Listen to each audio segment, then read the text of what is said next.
Mom, Sophie walked through the back alley door straight into the chaotic restaurant kitchen. I need to ask you something right now. She spotted her mother stirring several pots while the head cook yelled, "Faster, faster." Yes, one moment. What is it? Spit it out. Sophie approached her mom and tugged at her apron. Mom, where's my dad?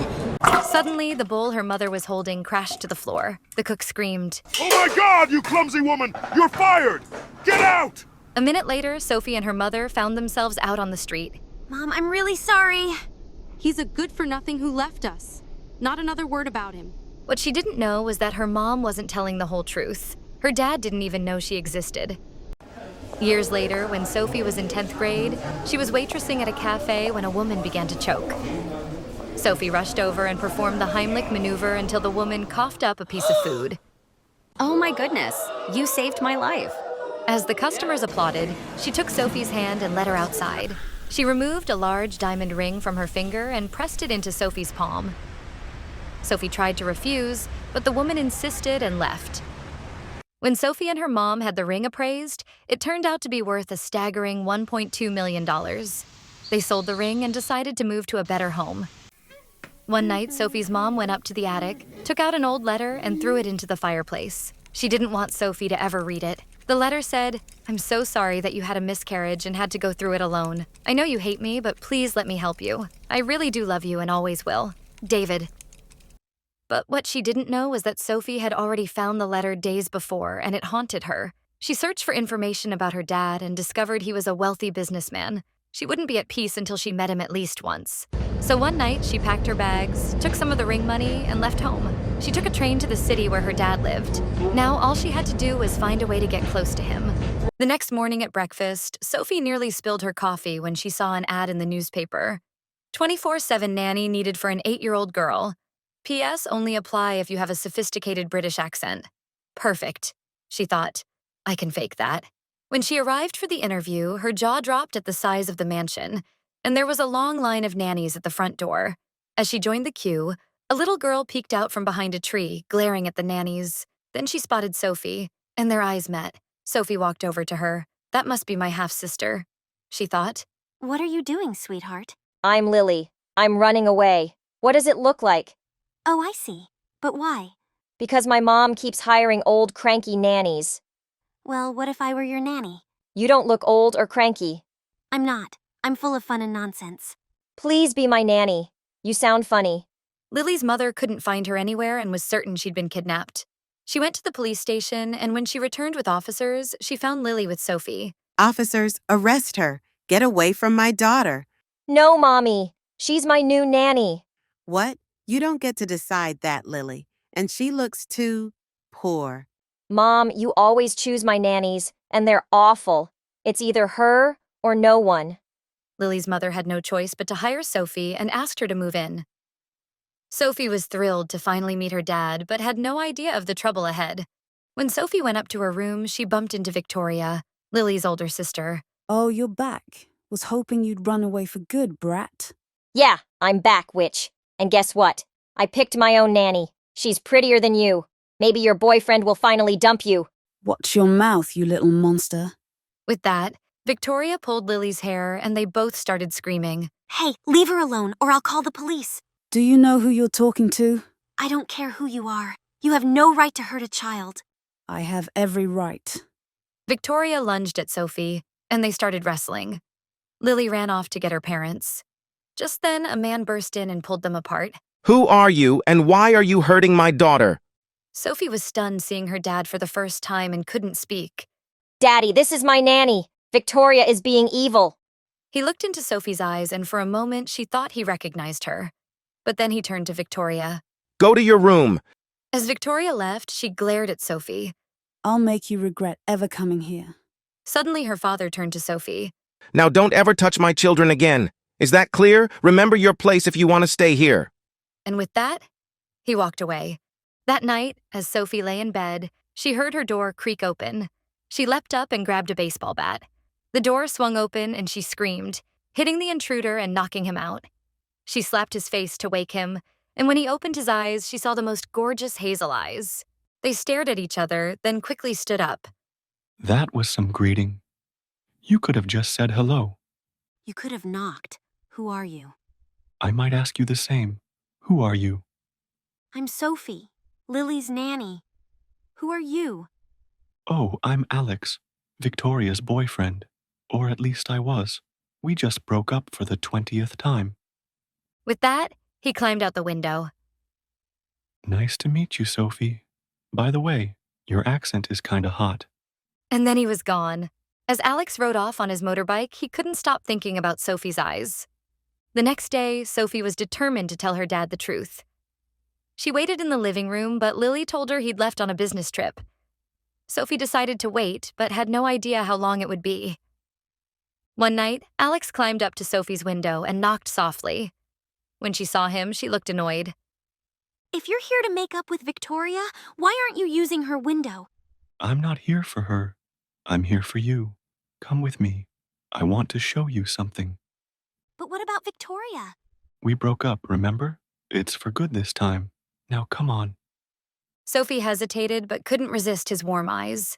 As they sneaked off into the night, they had no idea they were being watched by Victoria. Victoria ran to her mother's room. Mum, wake up. Do you know what's happening under your roof? You should never have hired that nanny. When Victoria told her mother what she'd seen, she was furious.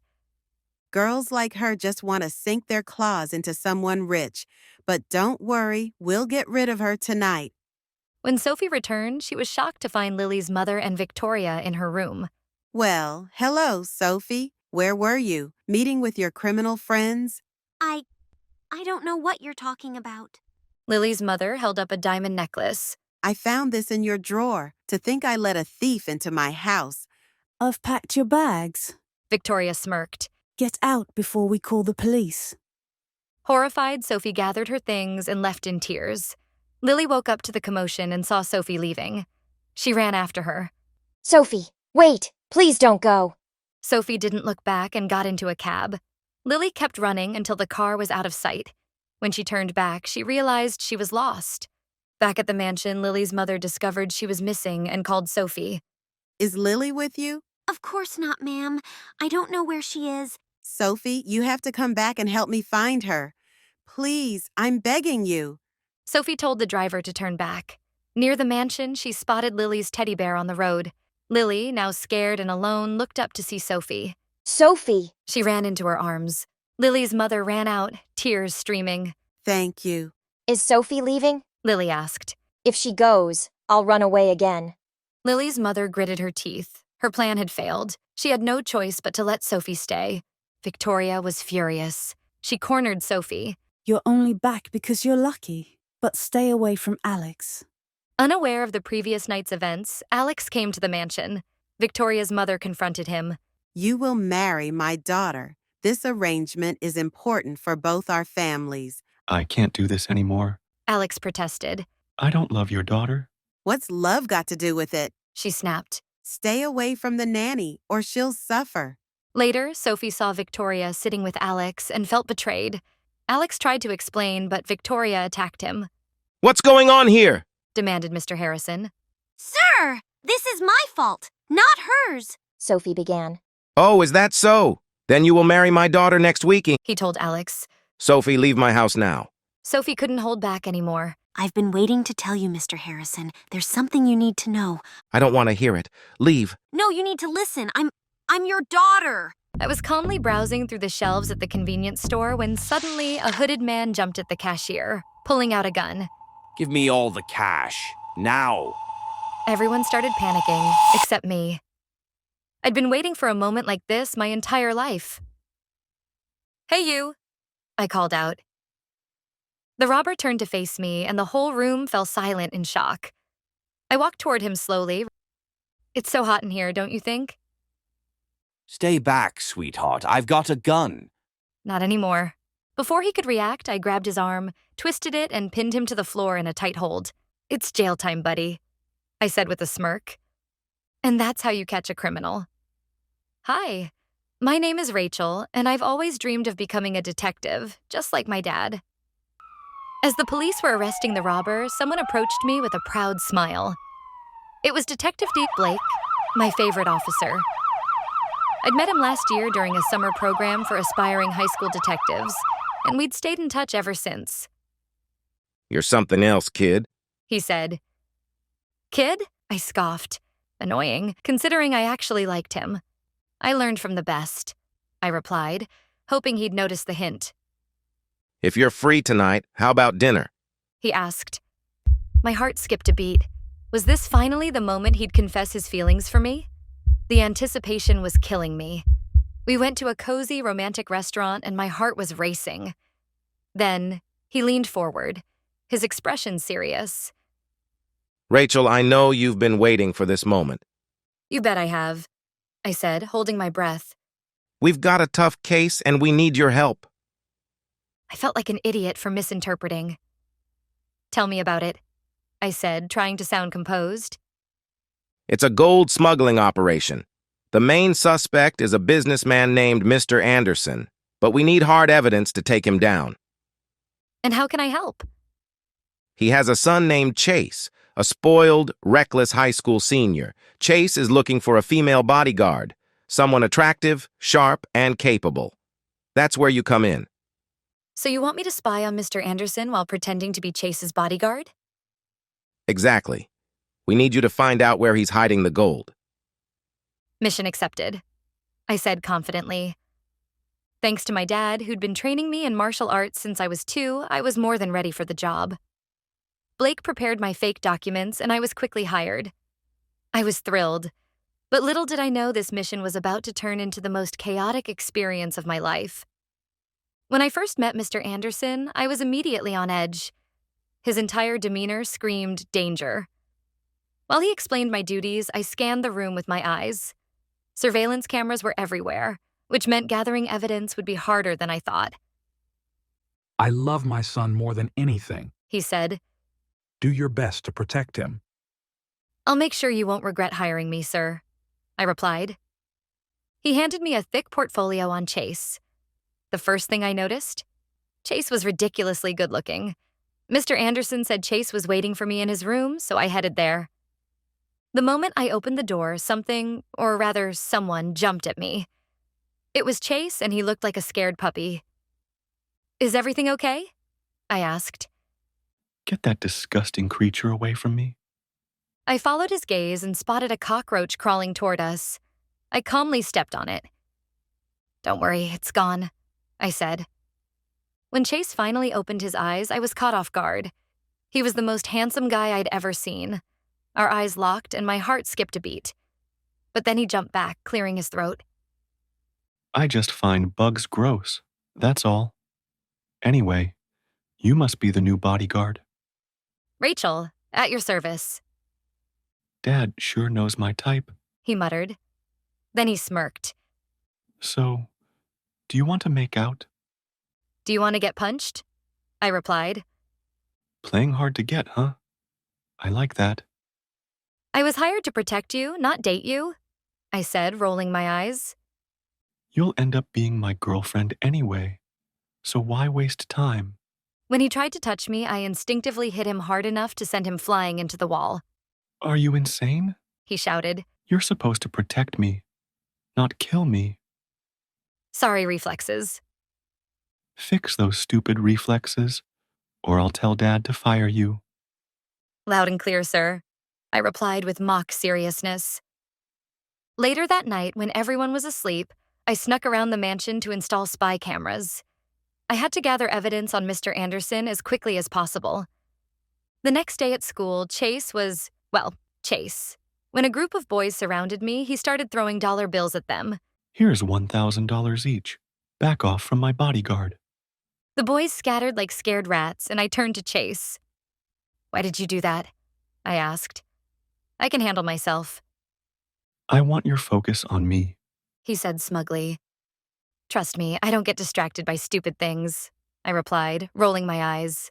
Suddenly, Chase slipped on a piece of tissue paper. Before he could hit the ground, I caught him just in time. Our faces were inches apart, and for a moment I got lost in his beautiful blue eyes. Then a high-pitched voice broke the moment. Hubby Boo, what's the meaning of this? Are you cheating on me? I quickly let go of Chase and he stumbled back. Based on his file, the girl must be Vanessa, his girlfriend. This girl is my bodyguard. She was just protecting me. Chase explained. Oh, what a relief! Vanessa sighed dramatically, then latched onto Chase like a vacuum cleaner. I'm your one and only, always and forever, right, hubby boo? For the rest of the day, Vanessa clung to him and shot daggers at me every chance she got. Later, Chase dragged me into the janitor's closet. I actually don't like Vanessa. He confessed. She's just obsessed with me, and I felt bad for her. And why are you telling me this? Don't be jealous. He said with a sly grin. Huh?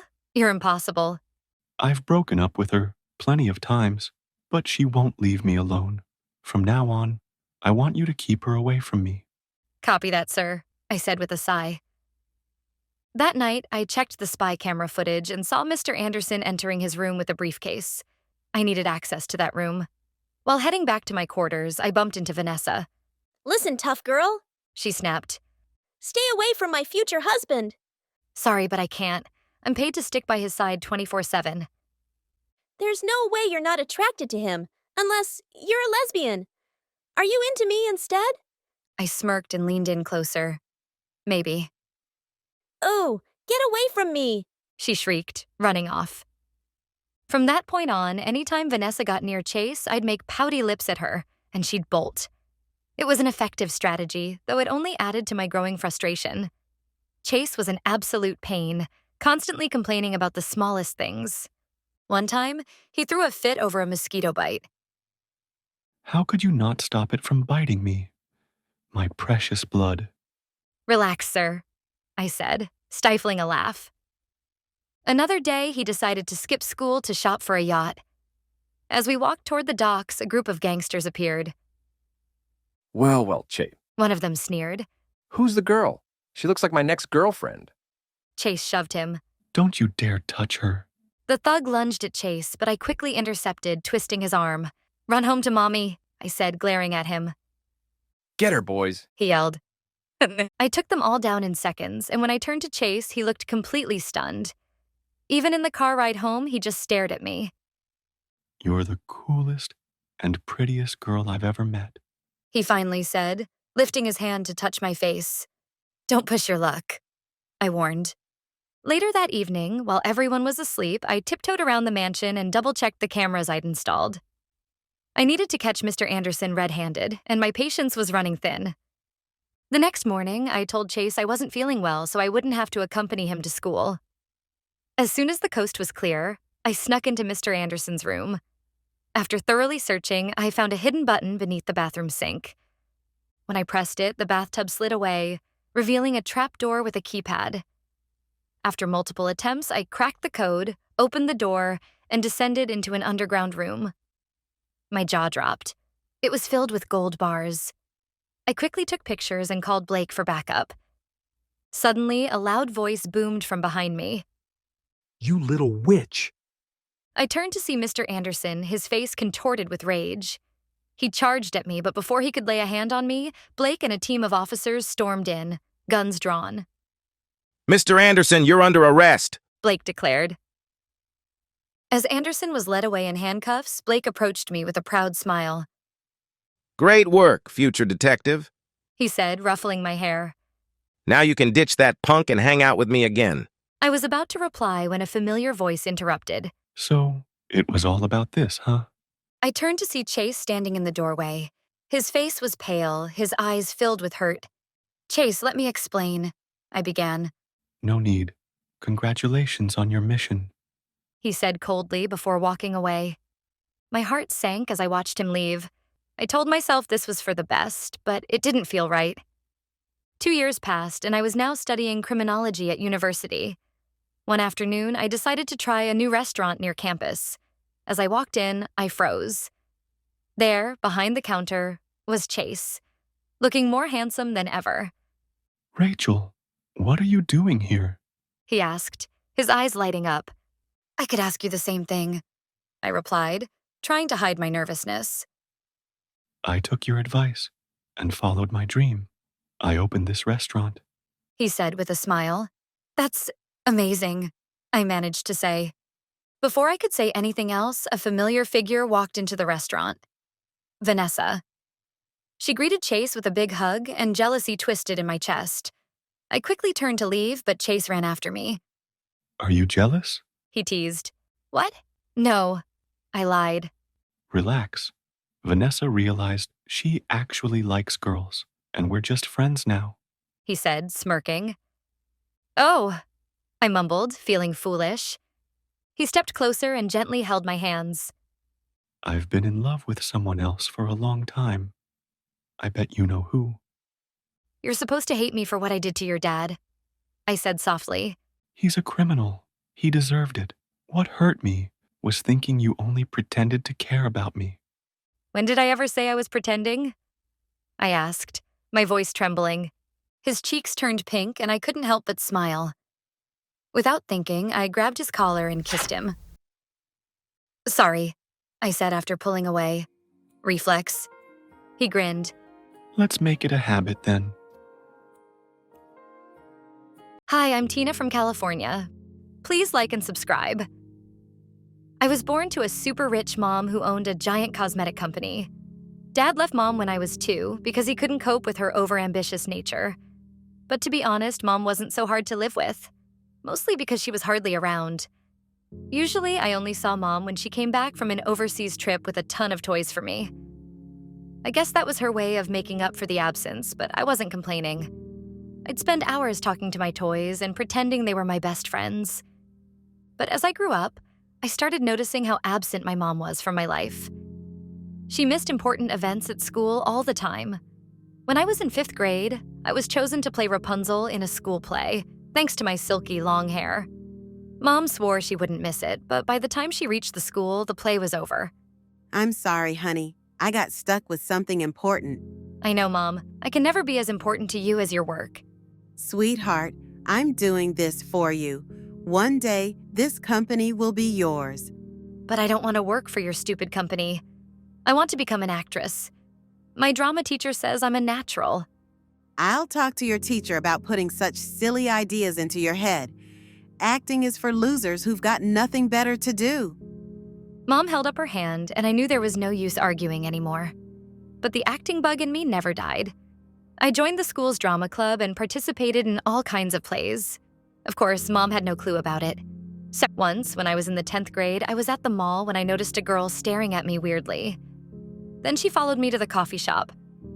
I thought something was fishy, so I cornered her when I got the chance. What's your problem? If you want my autograph, just say so. Why would I want your autograph? Because I'm the future Emma Stone. See these billboards? My face will be all over them in a few years. I don't want you to have regrets later on. I thought you were the girl my brother's dating, but I guess I was wrong. Oh, so this girl thought I was someone else. Suddenly, the acting bug in me started squirming. Actually, I am Jack's girlfriend. But my brother's name is Ethan. Of course, but I call him Jack. You know, when we first met, it was raining, and he offered me his jacket. Since then, I've called him Jack. The girl totally bought my lie and even took me to lunch to learn more about how her brother and I met. I had an awesome time making up stories about my imaginary boyfriend and how much we were in love. The next day, I was in the school cafeteria with my best friend Lily when I saw the same girl walking toward me looking furious. I had no clue she was in my school. You big fat liar! I thought I'd seen you somewhere before. It was in a play last month. How dare you pretend to be my brother's girlfriend? No need to get so worked up. You assumed I was her and I just played along. By the way, don't you think my acting skills are next level? The girl stomped off angrily without asking for my autograph. Yet again. Lily looked at me with a confused expression, so I told her everything. Suddenly, she fell to my feet. How could I be so blind? The answer to all my problems has been right in front of me. Girl, what's gotten into you? I'm the one who's supposed to be melodramatic. Lily explained that she wanted to dump her boyfriend, Adam, since she'd fallen in love with her new neighbor. Adam went to another school, so we'd never met. But weren't you telling me last week how you were deeply, madly, and hopelessly in love with him? That was last week. It's been 168 hours since. You just have to make it look like he's been cheating on me, so I can easily dump him. Okay, but what do I get in return? The opportunity to practice your acting skills. Future Jennifer Lawrence. You know how to push the right buttons, girl, don't you? Adam was supposed to take Lily out on a date at a fancy restaurant that weekend. Moments after they were seated, I barged in wearing a massive curly wig and the ugliest glasses. The love of my life. The apple of my eyes. You said you loved my thick curly hair. Then what are you doing with this witch with a boring ponytail? Who are you? Do we know each other? Oh, don't be so cruel, my coochie-coo. I know I've put on 25 ounces, but I promise to put in extra hours at the gym. Stop it! Lily, believe me, I've never met this girl before. She's lying! If you want to dump me, just say so. I'm willing to die for you, my precious, but don't call me a liar. I know your favorite color is green, you love sushi, you still watch cartoons, and you snore when you laugh. Am I lying, Lily? Lily simply shook her head. That doesn't prove anything. Actually, it does. I can't believe you've been cheating on me with this thing. I'm done with you. With that, Lily stormed off before Adam could make sense of what had just happened. I quietly snuck out too. The next day at school, Lily and I couldn't stop laughing about the whole thing. Thankfully, Adam didn't try to contact her again, and she got busy dating her new neighbor. At home, things were going from bad to worse between Mom and me. She wanted me to focus on studies, but my heart was in theater. I wanted to join an acting school in New York, but she just wouldn't let me. One morning, after a heated argument with Mom, I was rushing to my class when I bumped into something rock solid. What the rock? You got buttons for eyes? I looked up and saw Adam. What are you doing here? I transferred to this school. It was getting hard to stay away from my girlfriend. Let go, you bleep. I am not your girlfriend. But wasn't I your coochie-coo just a few days ago? Listen, mister. I was just trying to help my friend get rid of you. Actually, you did me a favor too. I knew Lily was seeing another guy while we were dating. What? And you still dated her? Are you a nutcase? Well, I was about to confront her that day, but you made things easier. You put up a nice act, by the way. He gave me a lopsided smile, and for some reason, it made my heart flutter. He knew it was me. Adam was actually pretty cute. Then, suddenly, he was touching my long, silky hair. Your hair is gorgeous. It's a shame you hid it behind that ugly wig that day. I mumbled an awkward, thank you, and literally ran to my class. The next few days, I had a feeling Adam was intentionally bumping into me. I saw him near the lockers during lunch, at football practice, in the auditorium. Heck, he even agreed to play the role of a rock in a play I was participating in.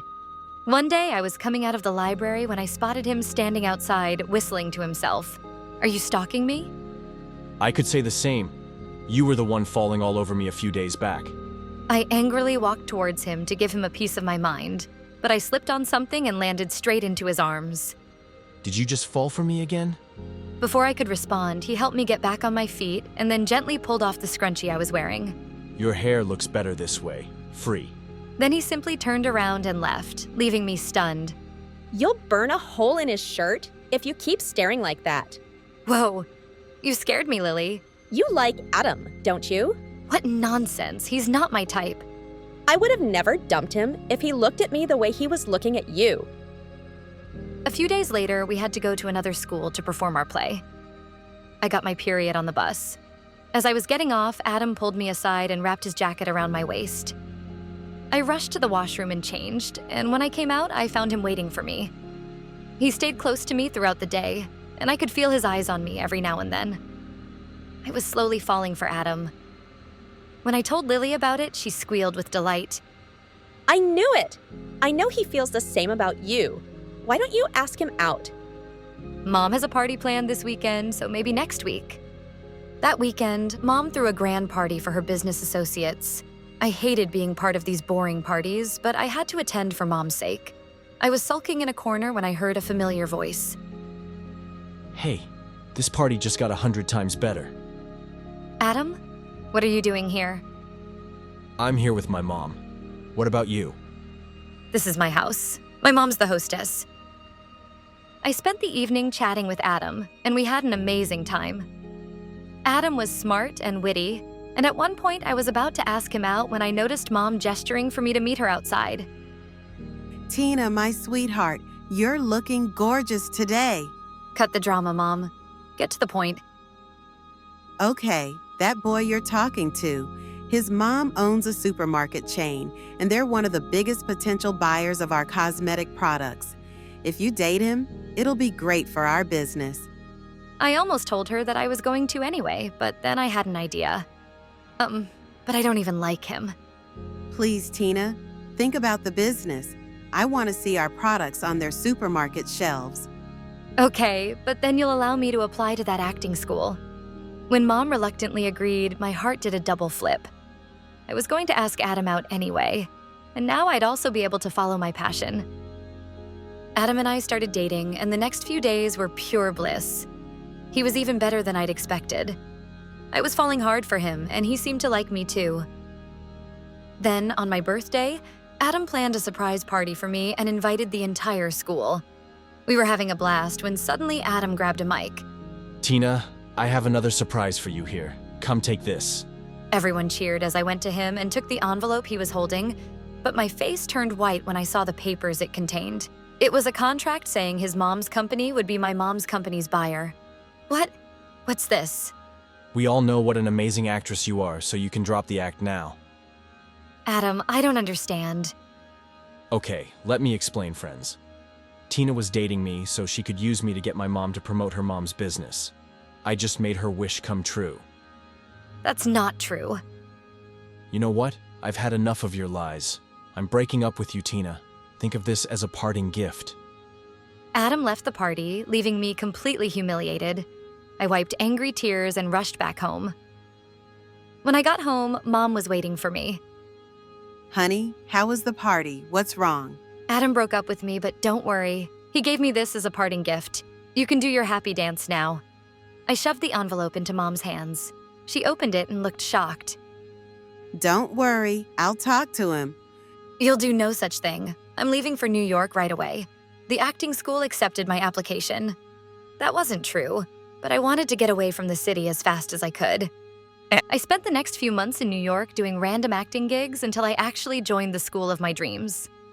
In a few years, my hard work paid off, and I became a popular actress. Then, one day, I got a call from Mom's doctor. He told me her health was deteriorating fast. I immediately rushed back home and found Mom in bed, looking so frail it shook me. Mom, why didn't you tell me you weren't well? I didn't want to distract you. I always thought you were wasting your time in acting, but you proved me wrong. How's the business going? I don't know. What? I know it sounds hard to believe, but I haven't gone to the office for months. The doctor told me to take a break, and I'm listening to him this time. That's because you've exhausted yourself so much that you can't handle the stress anymore. Maybe, but I'm tired, Tina. I spent my life running after money and didn't value the priceless gift life had given me, you. I hugged Mom, and it felt amazing. The next day, I went to her office and found out Mom's business had been falling apart for months. But there was one company still buying her products that kept her from going completely bankrupt. It was Adam's. I decided to meet him and thank him personally. When I went to his office, my heart skipped a beat seeing how handsome he looked. Tina, I was waiting for you. You look just the same. He looked at me for what seemed like an eternity, and I felt my cheeks grow red.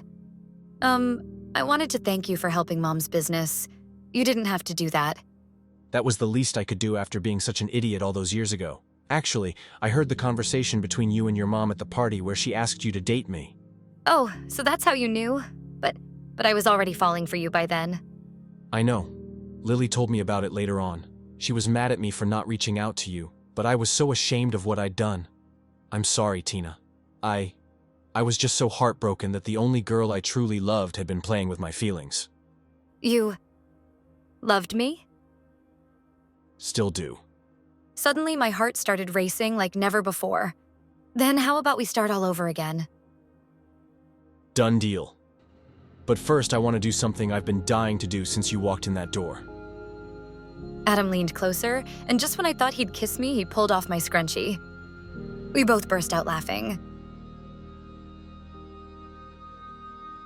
Hi, I'm Tina, and I could say my life is a complete disaster, but that would be an understatement. If you think your school days were awkward, just wait until I tell you about my last Friday. Let's start with the morning, which was a total nightmare. My little sister Lily, a walking tornado in human form, decided she absolutely needed my new t-shirt, the one I bought with my own allowance and planned to wear today. Her logic? It would look so cute with my jeans. My logic? Lily, give it back before I scream so loud the neighbors call the cops. After 10 minutes of yelling, Mom decided the best way to stop us was to confiscate the t-shirt. So I ended up heading to school in my old hoodie that looks like it's been through a world war. And just when I thought my day couldn't get worse, I tripped over the neighbor's cat on my way out. The cat is fine, by the way. My dignity? Not so much. By the time I got to school, I found out we had a biology test. Did I know about it beforehand? Of course not. I was too busy curating the perfect playlist for my walk to school. In biology class, Mr. Green, our teacher who looks like a grumpy owl, handed out the tests and said, You have 45 minutes. Good luck. Good luck? I needed more than luck. Like a time machine to go back and actually study. I stared at the first question, which read, Describe the process of photosynthesis in 3 sentences. Honestly, the only thing I knew about photosynthesis was that it involved plants and sunlight.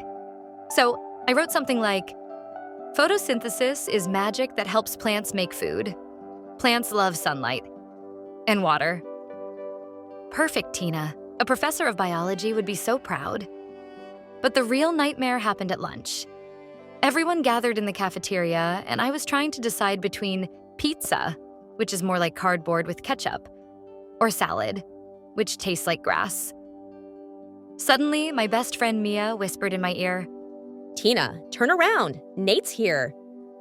Nate is the guy I may or may not have a massive crush on. Okay, fine. I totally do. And he was walking right toward our table. In a panic, I decided to look busy and grabbed the first tray of food I saw. The problem? That tray wasn't mine. It belonged to Kevin, the biggest bully in school. Kevin wasn't thrilled. Hey, that's my lunch. He bellowed loud enough for the gym class to hear. Everyone stared at me, including Nate. I tried to say something, but my brain decided silence was the best option.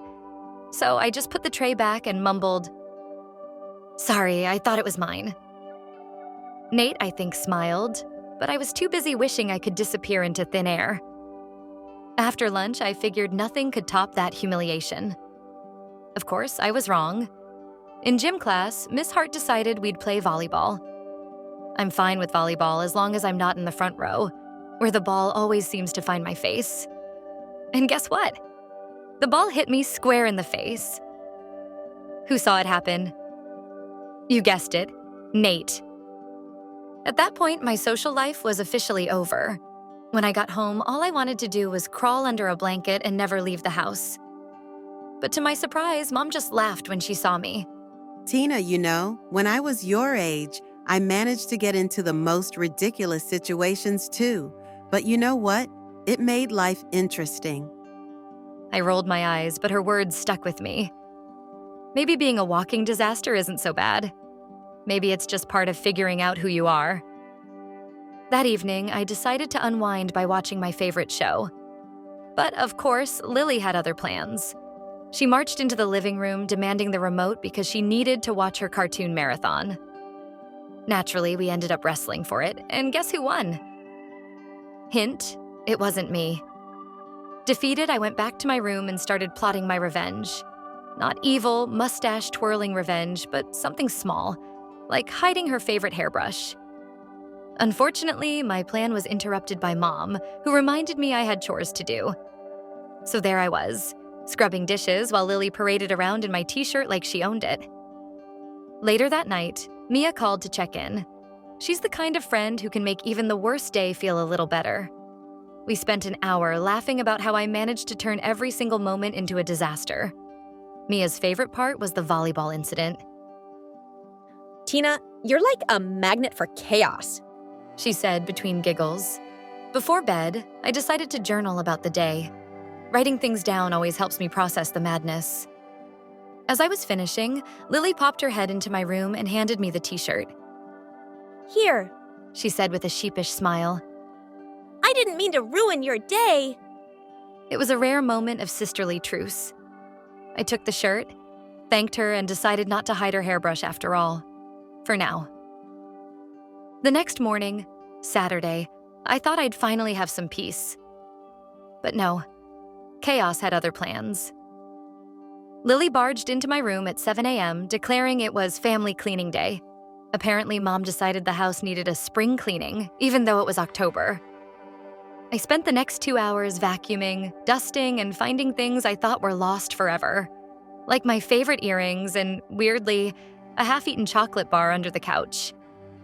After we finished, Mom announced we were going grocery shopping. Grocery shopping with my family is an event.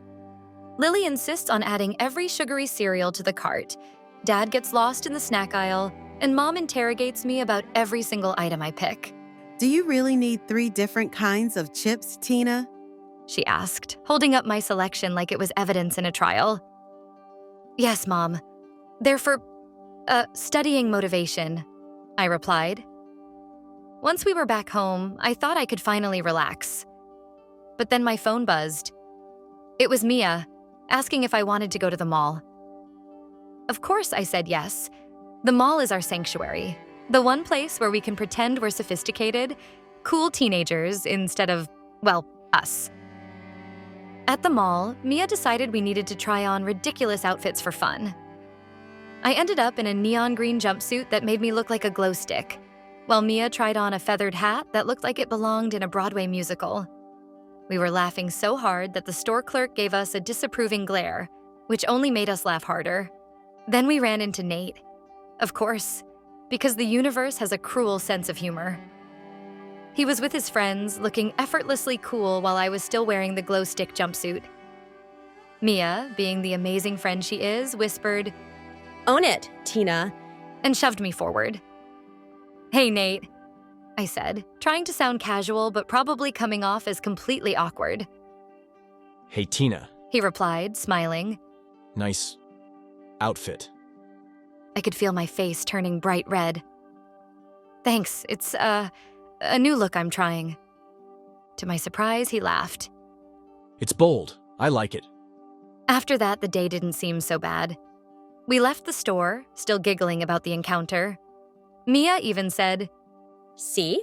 Chaos suits you." By the time I got home, I was exhausted but happy. Sure, my life is a mess, but maybe that's what makes it fun.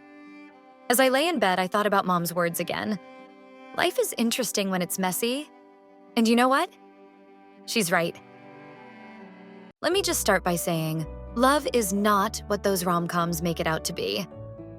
Nope, not even close. If you're expecting heart-shaped fireworks and someone running through the airport to confess their undying feelings for you, let me save you the trouble. You're going to be very disappointed. Love, my friends, is way messier, way weirder, and way more complicated than any cheesy movie or TikTok montage could ever prepare you for. Take it from me, a self-proclaimed expert on the subject. Or at least someone who has done enough daydreaming, awkward texting, and cringeworthy flirting to write a thesis. My name's Chloe. I'm 16 years old, and I've spent the last year trying to figure out what love actually means. Spoiler alert, I'm still clueless. It all started last September when I developed a massive, undeniable crush on Dylan Matthews. Yes, the Dylan Matthews. The guy who has somehow managed to be good at everything. Sports? He's captain of the basketball team. Academics? Straight A's, even in advanced calculus, which sounds like something invented to torture students. Personality? He's so charming that even our grumpy history teacher, Mr. Fletcher, cracks a smile when Dylan walks into the room. So naturally, I decided that Dylan was my soulmate. It made perfect sense. I mean, he laughed at my joke once during lunch. That's practically destiny, right? Of course, my best friend Maddie thought otherwise. "Chloe," she said, rolling her eyes so hard I thought they'd get stuck. "You've never even talked to him outside of class. How is he your soulmate?" "Because," I replied. "Sometimes you just know these things." Maddie snorted. "Oh, sure. Like that time you knew you could pull off bangs, and then you cried for 3 weeks straight." Okay, fair point. But this was different. Dylan and I were meant to be, and I was determined to make it happen. The first step? Operation. Get Dylan to notice me. The plan was flawless. I'd join the same after-school club as him, casually bump into him in the hallway, and maybe, just maybe, find an excuse to sit next to him in the cafeteria. Step 1 went smoothly. I signed up for the photography club, which Dylan had recently joined. Never mind the fact that I knew absolutely nothing about photography. When the club advisor handed me a fancy camera, I held it like it was some kind of alien technology. Dylan, on the other hand, looked like he'd been born holding a camera. His pictures were all artsy and cool, like something you'd see in a museum. Meanwhile, mine looked like a toddler had accidentally discovered the shutter button. Nice composition, Dylan said one day, glancing at my photo of what I thought was a pretty artistic pile of leaves. Translation: this is terrible, but I'm too polite to say it. Still, he noticed me, which was progress. Step 2, however, was where things started to unravel. The casual hallway bump plan turned into an accidental full-on collision that sent both of us and our books flying. As I scrambled to pick up my stuff, Dylan laughed and said, "Whoa, you okay?" "Yeah, totally fine," I replied, even though my dignity was somewhere under the lockers. By the time I made it to step 3, cafeteria seating, I was already a nervous wreck. I spotted Dylan sitting with his friends, all of whom looked like they belonged in a teen drama about ridiculously attractive high schoolers. Summoning all my courage, I walked over and tripped. Yep, right there in front of everyone. My tray went flying, spaghetti landed in my hair, and the entire cafeteria erupted in laughter. Dylan helped me up, but any chance of him seeing me as a cool, mysterious girl was officially dead. That's when I realized something. Love isn't just about dreamy looks and perfect meet-cutes. It's about being real. It's messy, embarrassing, and sometimes downright painful. Like when I found out that Dylan had a girlfriend. A fact Maddie had apparently known the whole time but conveniently forgot to mention. I didn't want to crush your hopes, she said with a shrug. Besides, you needed the life experience. Thanks, Maddie. Super helpful. But here's the thing. As mortifying as my Dylan saga was, it taught me something important. Love isn't just about grand gestures and romantic moments. It's about connection.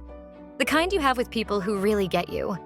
Like Maddie, who stayed up late watching bad movies with me after the whole cafeteria incident.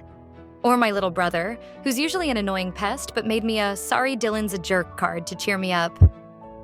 Okay, Dylan's not actually a jerk, but the card was sweet. And then there's Ethan. Oh, did I forget to mention Ethan? He's my neighbor and probably the last person I ever expected to like. We've known each other since kindergarten, and for most of our lives, our relationship has consisted of epic pranks and constant bickering. But somewhere along the way, things changed. Like that time he helped me fix my bike after I accidentally rode it into a mailbox. Or the way he always saves me a seat on the bus, even when his friends make fun of him for it. At first, I didn't think much of it. But then, one day, he said something that completely threw me off. "You know, Chloe, you're pretty cool. For a total disaster, I mean." Coming from Ethan, that was practically a love confession. And suddenly I started seeing him in a whole new light. He wasn't just the annoying kid next door anymore. He was Ethan. My Ethan. Now, don't get me wrong. I'm not saying we're destined to ride off into the sunset together. This isn't some fairy tale. For all I know, Ethan and I might never be more than friends. But that's okay. Because what I've learned is that love isn't about finding the perfect person. It's about appreciating the imperfect ones who make your life a little brighter. And then there was the Valentine's Day debacle. How could I forget? It started with a school tradition where everyone gets anonymous notes. I was thrilled when I saw a card in my locker, but when I opened it, the handwriting was familiar. Maddie. She confessed later that she wrote it because she didn't want me to feel left out. Sweet? But come on. Meanwhile, Ethan handed me a homemade chocolate bar that looked like it had survived a hurricane. Turns out he'd spent all night trying to melt chocolate without burning it. "I tried," he said with a sheepish grin. "And that's Ethan for you. Imperfect but thoughtful. So what is love? Honestly, I'm still figuring it out. But if you ask me, it's not just about butterflies and fireworks. It's about laughter, friendship, and being there for each other, even when things get messy. It's about accepting people for who they are. Flaws, spaghetti incidents, and all. And who knows? Maybe someday I'll have a better answer. But for now, I'll leave you with this. Love is weird, unpredictable, and sometimes downright embarrassing. But it's also pretty amazing. And if you're lucky, you'll find it in the most unexpected places, like a photography club, a cafeteria, or even right next door.